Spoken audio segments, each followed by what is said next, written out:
Baik, Prof. Muradi, Ya, kalau Anda sendiri melihat tadi kan sudah disangkal oleh Mas Ciko, disangkal juga Pak Hendar Sam. Jadi kalau Anda melihatnya ini betul pilihan murni Prabowo untuk memasukkan BG ke dalam kabinetnya atau memang sengaja dipilih BG karena memang punya pendekatan dengan PDIP, bisa menjadi wakil PDIP atau justru bisa menjadi jembatan untuk menarik PDIP masuk?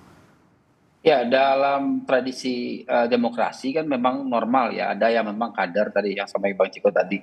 Yang kedua ada simpatisan, juga ada memang beberapa akademisi, kemudian profesional juga punya kesenangan politik tertentu. Kata saya ambil contoh misalnya di Amerika Serikat banyak kemudian yang memang orientasi politiknya misalnya Demokrat atau Republik. Nah saya kira dalam konteks Pak BG itu dimungkinkan karena memang ada dua tadi yang disampaikan. Pertama memang berkaitan dengan kedekatan Pak BG pernah jadi ajudan Bu Mega. Kemudian yang kedua juga ada hubungan secara personal ya memang yang saya kira perlu menjadi apresiasi banyak pihak karena memang ini agak unik hubungan Bu Mega dengan Pak BG ini karena memang pasca sudah tidak lagi jadi presiden kemudian juga Pak BG juga berkarir hubungannya masih terbaik. Ini yang saya kira memang kelebihan beberapa orang yang kemudian punya kedalaman terkait dengan kenegaraannya. Jadi itu poin pertama itu. Yang kedua, saya melihatnya memang tidak bisa kemudian kita letterlah mengatakan ini adalah bagian dari representasi dari partai PD Perjuangan.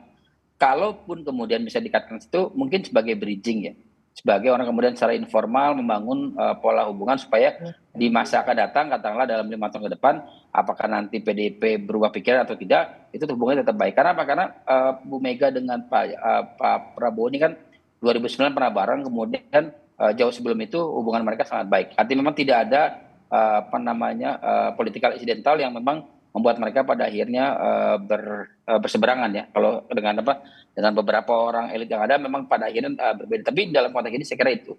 Nah yang ketiga yang perlu juga dicatat bahwa ini kabinet yang mau dibentuk bukan kabinet yang sifatnya ketat secara ideologis ya.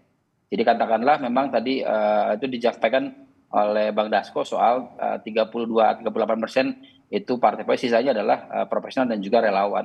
Artinya kalau saya memahami bisa blocking politik Pak BG bukan sebagai partai politik tapi juga misalnya sebagai profesional atau mungkin tanda kutip misalnya Oke. punya hubungan baik dengan keduanya seperti itu.